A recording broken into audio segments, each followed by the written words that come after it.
ऐसा संयोग जुड़ा तो हमारे नगाज जी जो साथ दे रहे हैं, एक आनंद ही अलग है संगीत का, क्योंकि ये परमात्मा का दिया होता है ध्यान।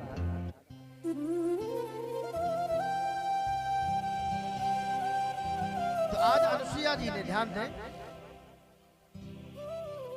कौन सी तपस्या की, कौन सा यज्ञ अनुष्ठान किया, कोई कौन सा व्रत रखा, बोले कुछ नहीं, केवल एक पति की सेवा की है। मनसा वाचा कर्मणा से, कोई पूजा पाठ नहीं, कोई तपस्या नहीं। और देवियों के लिए यही सबसे बड़ा धर्म है। आजकल पतिदेव खूब रोकत रहे, बिना व्रत रहने तो रहने हैं। हाँ, अगर रतनगढ़ जाने हैं पैदल तो जाने हैं, चाहे फिर खूब बीमार हो जाए, पतिदेव खूब घर पड़े रहे, रोकत रहे, वे नहीं मान। बताओ ऐसे जावे से क्या फायदा। अरे हमारे शास्त्रों में तो ये भी लिखा कि देवियों को किसी की पूजा पाठ करने का कोई मतलब नहीं, अपने पति की ही पूजा करें, पति को ही परमेश्वर समझो। घर में ही मंदिर बनैबे, तीरथ घूमन कबहु ना जइबे।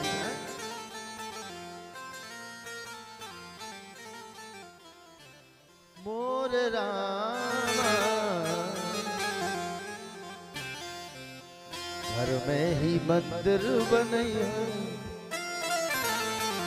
तीरथ घूमन कबहु ना जइबे। घर में मंदिर बनई है, तीर्थ घूमन कबहू न जइए। मंदिर बनई हो, तीरथ घूमन कबहु न जइए। घर में मंदिर बनई हो, तीर्थ घूमन कबहू न जइए।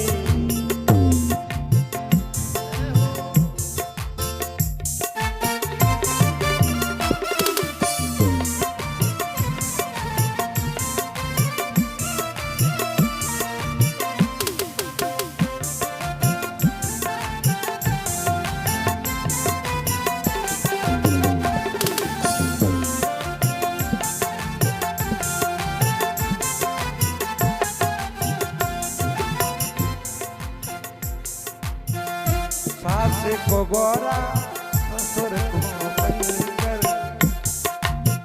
कितना सुंदर भाव है। सास को गोरा, ससुर को शंकर, ससुर को हसकर, ससुर को शंकर, ससुर को शंकर, ससुर को शंकर। सास को गोरा, ससुर को शंकर, सास को गोरा, ससुर को शंकर। ननद को तुलसा मनई हो, तीरथ घूमन कबहु न जइए। हो, तीरथ घूमन कबहु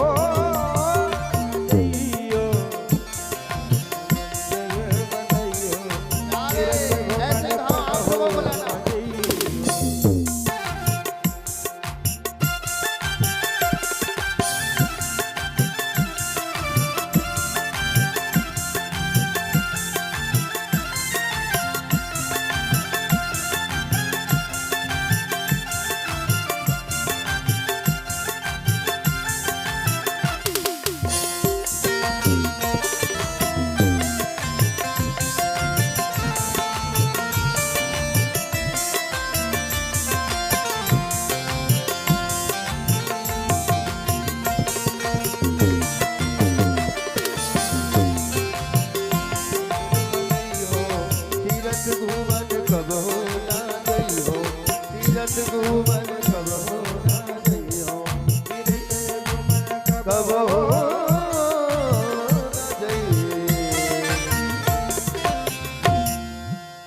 ऐसा भाव जो देवियां रखती हैं अपने घर में, बस अब देखो पूरा गीत गाते रहो तो थोड़ा संकेत मात्र।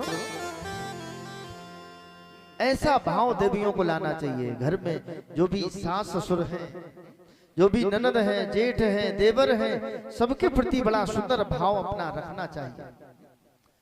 सबके प्रति अपना सुंदर भाव रखें और बस उनमें ही देवताओं की छवि का ध्यान करें, उनकी सेवा करें। उस घर में ही तीर्थ है, कहीं भटकने की आवश्यकता नहीं है। तो अनुसुईया जी ने केवल एक यही किया, घर में ही मंदिर बनाया, पतिदेव को ही सब कुछ समझा। अब सेवा की, तो सेवा का प्रभाव बोले वेद पुराणों में उपनिषदों में जो नाम वर्णन किया गया अनुसुईया मैया का, हमारे ऋषि मुनियों ने गायन किया, ऐसी मैया अनुसुईया जय हो। बोलो अनुसुईया मैया की जय। आजकल सेवा के नाम पर कांटे खड़े हो जाते, रोंगटे खड़े हो जाते। हम तो खूब करती सेवा महाराज, उन्हें कछु एहसान नहीं है। अब बताओ एहसान की क्या बात है? और आजकल तो ऐसी विटंबना है, कहो सिर दबाने को न जाने कहाँ दबा दे, गलो ना दबा दे। हे भगवान, सेवा तो सेवा ही है, आज की सेवा क्या है? ऐसी मैया अनुसुईया जी ने जो तपस्या की, कुछ नहीं, केवल अपने पति के चरणों की सेवा की। अब तो ऐसी मैया अनुसुईया जी के चरित्र का स्वयं श्री नारद जी ने गुणगान किया। जो नारद साधारण नहीं है, कौन है? राजऋषि है? बोले नहीं। फिर बोले ब्रह्म ऋषि? बोले नहीं। बोले फिर? बोले देव ऋषि नारद, जिन्होंने अपने श्री मुख से इस नाम का गायन किया है, अनुसुईया मैया के चरित्र का जो प्रचार प्रसार किया, ब्रह्मलोक में पहुंचे, वहां उमा रमा ब्रह्माणी को बताया। तीनों लोकों में ऐसी कोई पतिव्रता नारी नहीं है अनुसुईया के समान। तीनों देवियों ने कहा तो क्या हम लोग भी? नारद जी बोले तुम तो उनके 16वें अंश के बराबर भी नहीं हो। अब काऊ के मुंह पे तुम कह दो तुम उनके सामने कहां लग रहे थे, समझ तीनों देवियों ने कहा नारद कैसी बात करते हो, होश में हो? नारद जी बोले हम बिल्कुल होश में, अनुसुईया के समान तीनों लोकों में कोई नहीं है। ऐसी चर्चा हो रही थी, इतने में वहां गंगा जी आ गई देवयोग से। क्यों गंगा जी इसलिए आ गई कि हम और आप जब कोई पाप कर्म करते हैं, कोई हत्या करते, कोई कुकर्म करते, तो गंगा जी में जाकर के स्नान करते। गंगा जी में अपने पाप हम धुल आते हैं, गंगा जी अपने में ले लेते हैं। लेकिन जब बहुत पाप इकट्ठे हो जाते हैं तो एक सती नारी की आवश्यकता गंगा को भी पड़ती है। गंगा जी पहुंची, गंगा जी ने कहा मेरे ऊपर ये हत्याएं मंडरा रही है, ये पाप मंडरा रहे हैं, इनसे मुझे मुक्ति दिलाओ। रमा रानी ने जल छोड़ा, हत्याएं भस्म नहीं हुई। उमा ने भी छोड़ा, हत्याएं भस्म नहीं हुई। अरे नारद जी बोले देखो इनके बस की बात नहीं आ। अब उनके ही मुंह पे उनकी बुराई करके कहां भेज दिया? बोले चित्रकूट में अनुसुईया जी हैं जो, वो तुमको इन हत्याओं से मुक्ति दिला सकती हैं, हरी गंगा चली जाओ। अब नारद की बात रद्द तो हो तो नहीं है। नारद विश्वास मान करके गंगा जी आई, इधर अनुसुईया जी से भेंट हुई। अनुसुईया जी से जब भेंट हुई समझ गई, बातचीत हुई, पहचान